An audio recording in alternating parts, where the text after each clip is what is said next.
Tonight, the investigation into a baffling disappearance at sea has taken a terrifying and unprecedented turn.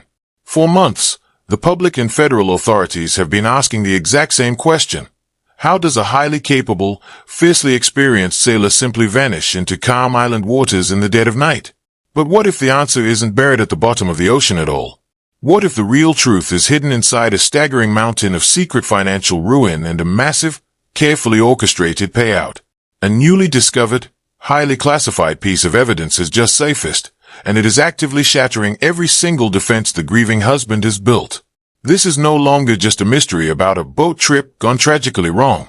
We are now looking at a newly leaked audio recording where a desperate man allegedly confesses to being so deeply suffocated by financial nightmares that he would cross the ultimate, unforgivable line just to escape it. And the moment federal agents heard that tape, they followed the money straight to a massive life insurance policy taken out on the missing woman's life. A financial safety net where the primary beneficiary is the very man who was the last person to ever see her alive. You clicked on this video because you want to know if insurmountable debt can drive someone to do the unthinkable. Tonight, we are exposing the leaked confession, the rapid federal response, and the devastating financial web that might finally explain exactly what happened on the water that night. Let's get into the evidence.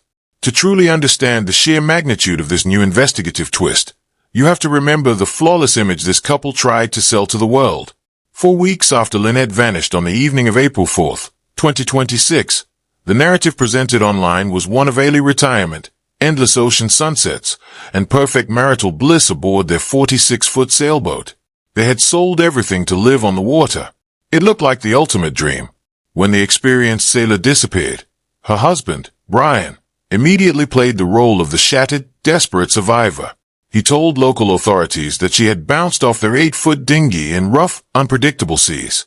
He told reporters that he spent hours agonizingly paddling a dead boat through the pitch-black darkness to find help.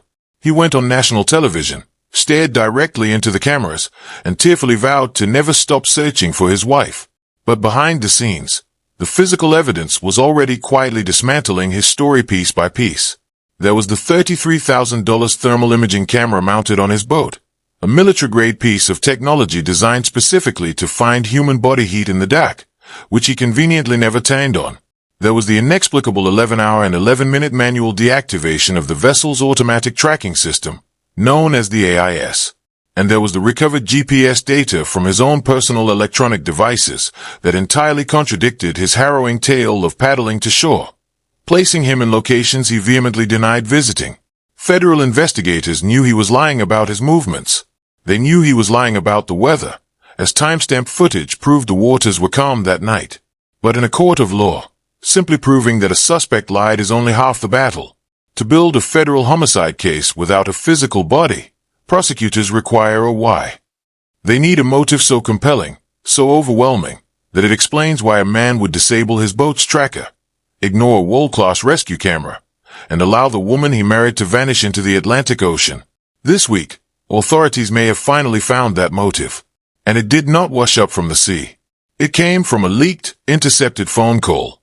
According to investigative sources intimately close to the expanding federal probe, a deeply disturbing piece of audio has recently been handed over to the FBI. It is a recorded phone conversation made before the disappearance. In this leaked audio, the man speaking, identified by credible sources as the husband, sounds entirely different from the calm, monotone, and controlled figure who spoke to news outlets in the days following the incident. The voice on this tape is frantic.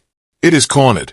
It is the unmistakable sound of a man drowning, not in the ocean, but in crippling, inescapable debt.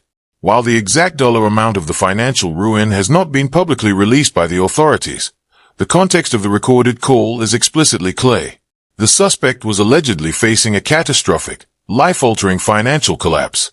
The beautiful facade of their carefree sailing retirement was a complete illusion.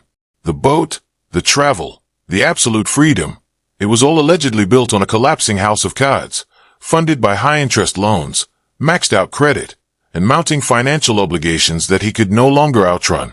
However, being in debt is not a crime. Millions of citizens face severe financial hardship every single day without resorting to violence. What elevates this specific audio recording from a sad financial reality to the absolute centerpiece of a federal murder investigation is what the husband allegedly says next. Speaking to an unidentified party on the other end of the line, he describes the crushing psychological pressure of his situation. And then, according to sources who have reviewed the transcript, he makes a chilling, calculated declaration. He states that he is so desperate, so completely trapped by his financial ruin, that he is willing to do anything to get out of it. He allegedly states that he would go as far as eliminating the problem permanently, even if it meant taking a man, mere weeks before his wife disappears in the middle of the ocean under highly suspicious and highly undocumented circumstances, is caught on tape stating he is desperate enough for money to commit the unthinkable. He didn't suggest selling the luxury sailboat. He didn't mention filing for bankruptcy. He explicitly said he would cross the ultimate moral and legal boundary. The very moment this audio file landed on the desks of the FBI, the entire trajectory of the investigation went into overdrive. Seasoned federal agents know that when a prime suspect talks about extreme financial desperation combined with a willingness to commit a dark act to solve it, the mandatory next step is to follow the money trail. If the suspect was in massive debt, and he was willing to do absolutely anything to secure a payout, where exactly was that payout going to come from? The FBI immediately secured federal subpoenas for the couple's entire financial history, banking records, and legal documents. They painstakingly combed through every single asset attached to the sailboat and their family name, and what they uncovered locked the entire case into a horrifying, crystal-clear perspective. The missing woman had a comprehensive, high-yield life insurance policy. This was not a standard, small-scale burial fund. According to federal sources, this was a massive policy designed to trigger a substantial, life-changing payout in the event of her untimely or accidental death. The policy was structurally designed to distribute funds to her surviving family members, ensuring they would be financially secure if tragedy struck. But sitting right there in the beneficiary matrix, legally positioned to receive a massive sum of money upon her death, was her husband. In the complex world of criminal investigations, this scenario is known as the triangle of fraud. First, you have the pressure, the husband's crushing, insurmountable debt. Second, you have the opportunity, an isolated vessel out in the middle of the ocean, in the pitch black of night, with the digital tracking system conveniently turned off by a human hand. And finally, you have the rationalization and reward, a massive life insurance payout that would instantly and permanently erase every single one of his financial nightmares.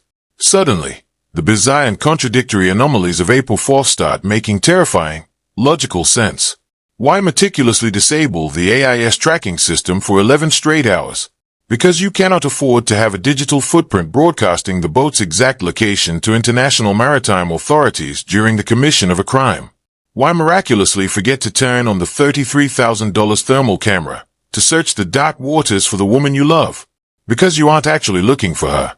You already know exactly where she is, or you already know she is gone. Why wait an agonizing 14 hours to call her grieving mother? Because you desperately need time to get your story straight, establish a believable alibi, and ensure the physical search area is entirely cold before the authorities get involved. With the discovery of this life insurance policy, the FBI now possesses a direct, thoroughly documented financial link between the victim's disappearance and the suspect's survival.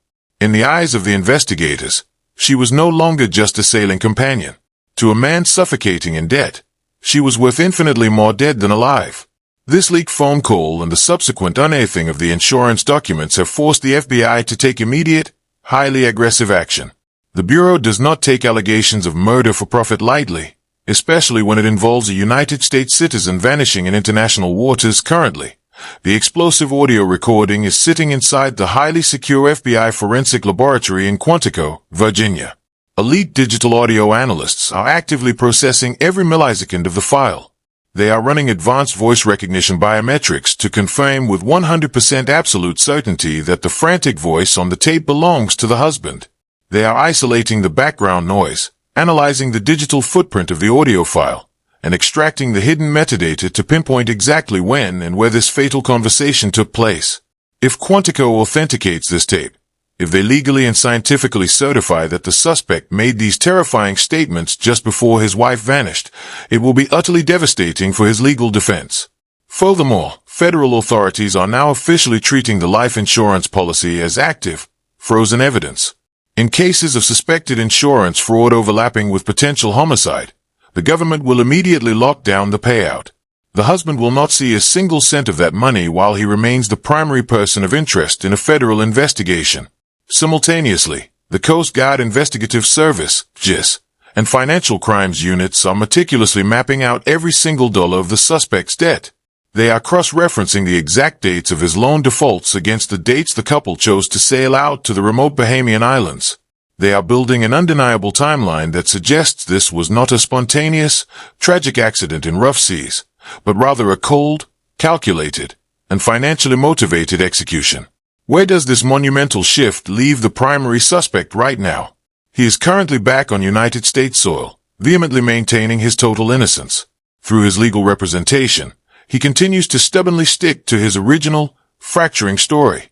The weather was incredibly bad, the small dinghy bounced violently, and the experienced sailor was tragically claimed by the unforgiving sea.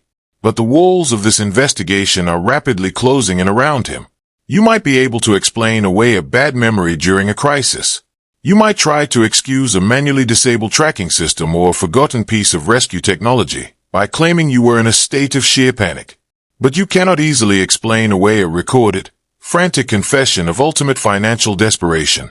And you certainly cannot explain a stated willingness to kill, directly followed by the activation of a massive life insurance claim on your newly missing spouse.